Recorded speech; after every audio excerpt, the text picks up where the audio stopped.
In the Darkness I See, by Anon Y. Chapter 5. Pride. Part 1. You used the word realer, I said abruptly. You shouldn't have. The comparative form of real is more real, not realer. You did too, replied Tommy, in an almost non-voice. Before me, in fact. Wait, no I didn't. Except in the... How do you... My trance suddenly broke, and I realized that I was writing over and over two little lines. The first rough reading, why would the self, billions and billions of selves, be the important part of becoming? Think. And the second double scratch scribble, even more barely reading, one must ask why love action is actually the highest human virtue, what the word actually translates from truth unfathomable into crystalline tears. Acts of love as instantiations of existential ordering truth into this reality. Between lethal lymphocytes and lambent love. On one of our off days, Tommy reached out to me over the phone. It had seemed that he had called from nowhere. It was sudden but remarkable. As unmemorable as the beginning of the call was, we quickly began discussing the larger background of Tommy's pained existence. I never wanted to partake in any discourse that day. That was the way with Tommy. Everything always happened before I could contest. I answered the phone, and without context, he suddenly began speaking. "Why am I really here?" he simply asked. It was early morning, and I was feeling rather prophetic. So, instead of directly answering his prodigiously destructive question, I thought it best to make him think. Your life needs no explanation in order to be fulfilling, I defiantly proclaimed, smiling as Tommy waited silently. Let me speak in riddles for a moment, I continued. Though the boisterous bull remains ignorant in his life, he very well may remain happy for most of it, satiated with the indulgences of life. The scrupulous swan, nourished with knowledge of the world and his place within it, unsatiated and endocrinologically empty, finds little true joy in the simple pleasures of his life. Unskilled and clumsy, the bull remains in the foggiest fascination with his world. The swan, exuding elegance and neural sophistication, spends his time thoughtfully and pragmatically dreading his life. The bull only truly falls in the presence of unsolvable problems. Confronted with an immovable obstacle, the bull will break himself in his barrage upon the object. This barrier, around which the swan easily navigates, is timely and costly for the bull to dismantle. The bull remains trapped in the incoherently formed fantasy. Betrayal of his morality or conception of others usually levels this poor creature. The bull's virtuous path is usually found when others remove the barricade and help him along the path. The swan, baseline stuck in the clarity of the world's truth, finds little solace in the bull's pastimes. His time is far better spent understanding why he is here. The mere thought of battling the bull evokes nothing but a prediction of futile failure and lost time. Instead, the swan understands his place in the world and accepts the mind and soul with which he was blessed. The downfall of the swan is when his objectivity betrays him. The swan attempts to swallow his pride, to analyze his past and plot his future, but cannot. Within this timid time, the death of the swan, he will discover the unproductive and lackluster life that his past proposes. The swan then blames the emptiness of life for his sorrow, even though he had previously declared it to be vicariously vital in allowing for interpretation of the universe. Hyperconscious ponderances strangle the swan. Both the bull and the swan understand nothing by way of their true purpose, but remain subject to reality. Both unjustified or justified, true or false, these two beasts only seek purpose within their purposelessness. The true winner is an abstract chimera of these two animals. The swan's studiousness, paired with the bull's booming, allows for no tangible impediment to stand tall enough to be deemed immovable. Overaction due to an empty mind is as detrimental as inaction resulting from an indulgently pensive mind. Tommy, for too long you have been skillfully skulking in the shadows of your own pride. You must confront your fears forthrightly and fully. The path ahead is filled with potent anguish. The destruction of your defensive pride must begin.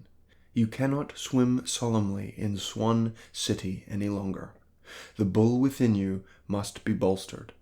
Do as you wish to be.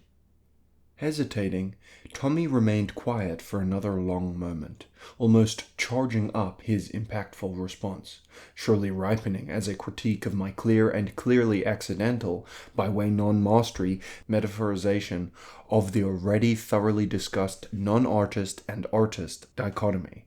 The cherry atop teetering being the fact that my few included summarizing words meant so much more than my rambling in between. Instead of offering an onslaught, Tommy infirmly asked, "Why must growth be so jarring, and what is so powerful about the bull?"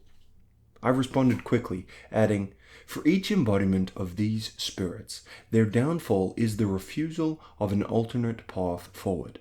Your pride has blinded you to the prosperity of the other path, disallowing for dynamic growth. This subtle stagnation, found by you in the less comfortable and lesser understood life, has allowed in you a refusal to construct a multifaceted reinforcement against human suffering. This lost opportunity for a robust and experiential life increases your inadequacy as you travel further down this pathway.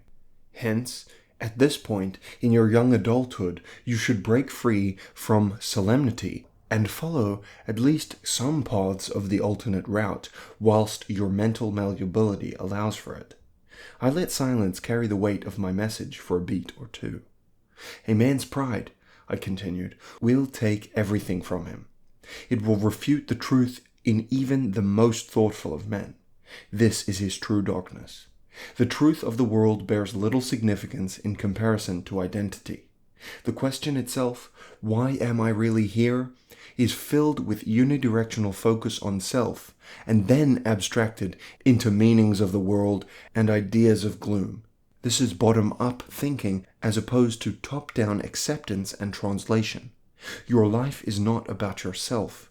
It is about your place within the truth and the glory of its light, instantiated by proxy as the judgments of other people attempting to do the same. Perhaps then, now, you see the truest reasoning for your intensifying retreat." Adding to my contemplation, filled with his seemingly masochistic consternation, he spoke, retorting, "Yes, this is what I have been thinking.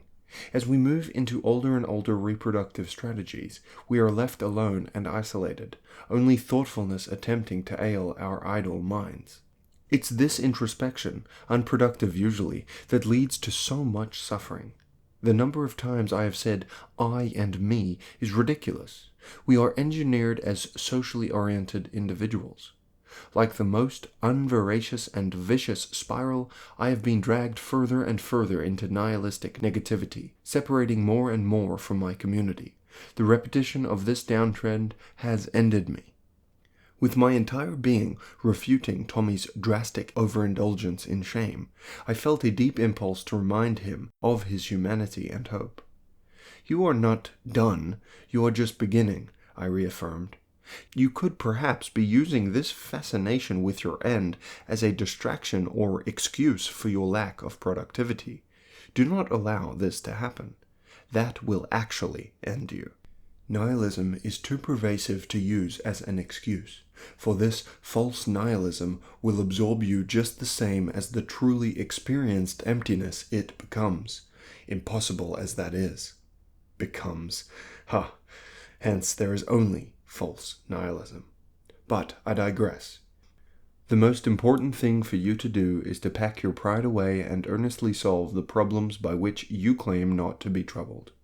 It will be the turning point of your life. Even with all your obvious achievements shining, you have been misled by your cumbersome and protective pride into believing that all you have done has allowed for more distance from others.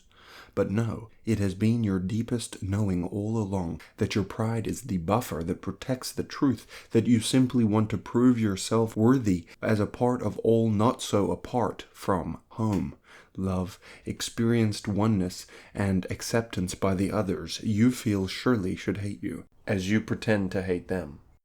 It is this protective pride that has destroyed your virtuous movement. The shame that has been covered up by this malformed version of pride allows for total control over the objective goodness in your heart. So the question is not, why am I really here? Rather, it becomes, why do I hide from myself as seen in others' truth seen in me? And why am I so full of not being worthy of the love for which I seek proof? You answer these questions, and you might just become free. Either wanting to be prideful or accepted, or knowing that one is truer, Tommy quickly replied, it still shows me not how we are more than separate selves wanting different things and abstracting out, as you have said, and refuted only by opposite idea, top-down translating as you craftily constructed. This is the problem of echoing dogma, I replied, of thinking that God and Satan are apart from us, as aidful as the truth translation was initially. If we understand ourselves as pieces of the love nucleating in all experiential domains, space and time fruiting in all of us at every level, then you see that this idea of more than self and God and ordering are reductions of the actual miracle that is your every moment. Or perhaps you thought I was going to say, have faith. Frustrated by the stifling of his misconception, Tommy hung up the phone, and I wished that I could have said what I did, or even know now what has been written. I couldn't and do not. Though he had attempted to expel his words with indifference, I had heard the most gorgeous spark of excitement in his voice throughout our call. It was becoming clearer with whom I was speaking. He was a crusted over and toughened outer shell of a young man. Who he actually was, though, to his predictable chagrin, poked through him like a saber in fruit. So hurt and despairing, Tommy's heart couldn't yet allow for full vulnerability. He needed to expel that hard exterior, like any detonation, propelling the shrapnel of its outer casing into all. His movement from maleficence was to be explosive. With my intellectual shield fastened, I was ready for the removal of his pervasive pride. I was so unbelievably excited for him. We knew that it was the only option. Leaping to my feet, I danced alone, surprised by his guided revolution. Soon after, I saw Tommy once again outside of the framework of our session's regularity. This concludes Chapter 5, Part 1 of In the Darkness I See, by Anon Y.